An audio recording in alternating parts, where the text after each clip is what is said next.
1, 2, 3, 4.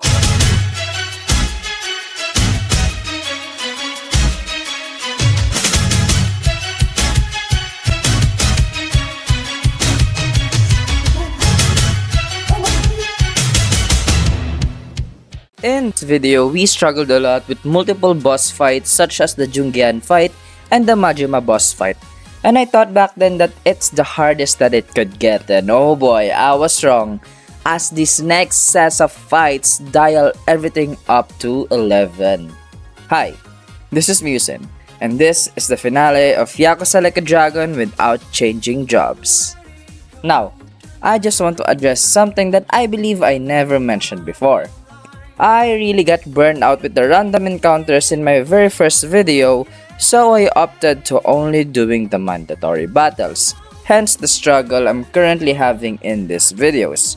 I'm always severely underleveled and struggling every boss fights, and the only chance I have to level up is whenever I'm farming items in Sotenbori Battle Arena. Other than that, the only legit way I can at least stand a chance is whenever I upgrade my weapons and gears, making a lot more harder for me to play than just doing the average without changing jobs run like in the first video. With that out of the way, let's start with the bosses. Jo Sawashiro. Time for round 2 as we fight Sawashiro once again, but deadlier than ever. Sawashiro is a 3-phase fight with the latter phases hitting harder than ever. And not only that, unlike our first fight with him, he starts with a katana, making him more dangerous, dealing 100 plus damage per attack. He also has multiple attacks and charges that buffs him up, and a region of all things. Not only that, he also has this annoying move where he would like to pin a character down with his cane, and I hate it. I just hate it. But other than that, all of that, this boss fight is pretty much bearable. We keep the same strategy from the Majima boss fight, with us debuffing with Nanba, Ichiban being an all-around character with him buffing, healing and damage dealing, Jungihan for DPS, and Xiao with DPS once again, and an occasional healing with items. Unfortunately, right after Sawashiro reaches his second phase, he one-hit Jungihan, making our lives a little bit more harder. But we are keeping the same strategy until he also takes out Nanba, making it a battle of attrition. We also had a close one with Ichiban in 58 HP and 58 HP, but we managed to defeat Sawashiro by using a skill with Xiao and a final follow-up attack with Ichiban. That was a tough boss fight. But there's more tougher than that. Kazuma Kiryu. This is undeniably one of the hardest boss fight in this game. Really, no shit. Kiryu has 4 phases this time with his classic playstyles with Brawler, Rush, Beast, and Dragon of Dojima respectively. These phases goes harder and harder from me saying, oh god, to what the But not only that, we are also severely underleveled, like 11 levels behind, and everything we do doesn't really work. But here's what we did with our first tries. I poisoned Kiryu using Jungihan's poison shot, debuff again with Nanba, and you know the rest. And we are damaging him pretty much fine, but as the phases progresses by damaging him consistently, his attacks gets harder and harder, and he always targets Nanba and Jungihan, 2 of the most important party members in this boss fight. Like, dude, target me or Xiao, or at least Ichiban is pretty much tanky and can always heal, and Xiao, but nothing really works. I also used one of the rules by changing mid-chapter with Eri for further debuffs, but I was still the same thing all over again, so I have no choice but to step back and started grinding. So, I went back to Ichiban Confections, buy us some cyber armor set, and get the dragon boots and Sotenbori Battle Arena, also leveling us up along the way. And well, time for the rematch. Now, Kiryu is still hits hard, but with the newfound confidence on upgrading what we have, I immediately applied poison, debuffs and buffs, and immediately used every strongest attacks, essence, and pound mates. And it's not like we are breezing through all of this. Kiryu could still wipe the whole party if he wants, but sticking around longer will do more harm than good. Plus, we have Ichiban's hero embrace now that could fully heal the party so we can go on the offensive more. We kept this up every phase, resetting the debuffs and the poison, and the strategy stays the same. Healing when necessary, recovering some MP, and with the last one, Orbital Laser, Kiryu goes down. Before we continue on with the next boss fights, I just want to thank you for sticking around this far.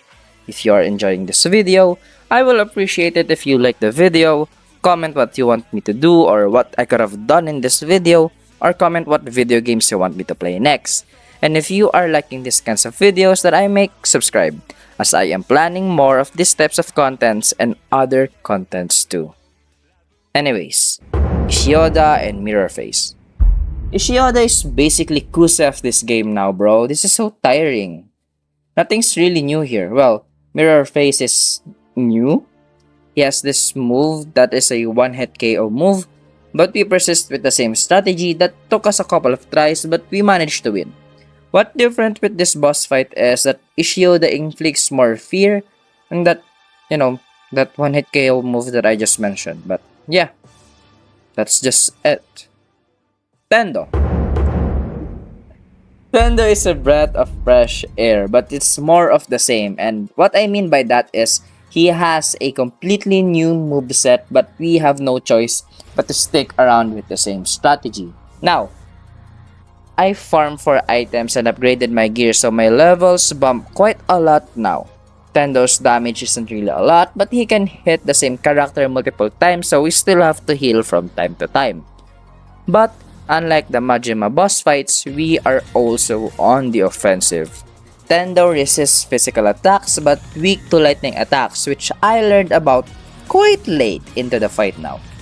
After dealing some damage to him, he enters his second phase and he has this Dragon Maw, Devil's Left Wing, and God's Right Hand.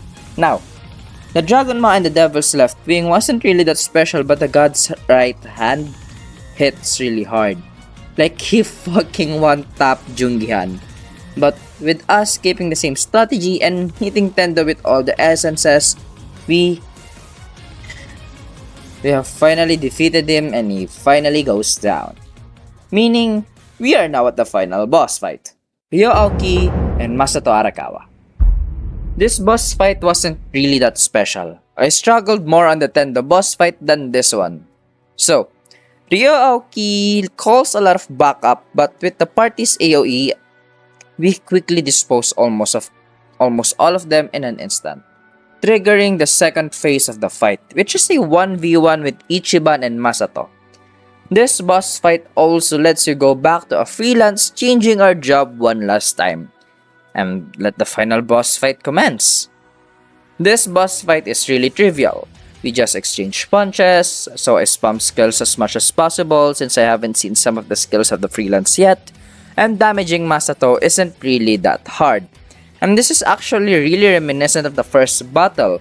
Nothing really flashy, just good old fight like every Yakuza games has. And it's only a matter of time till we finish the fight. We triggered our final QTE and finished this game without changing jobs. Mostly mandatory only, and always severely underleveled, and it's definitely possible. Brutal at times and could also get really boring, but hey, possible.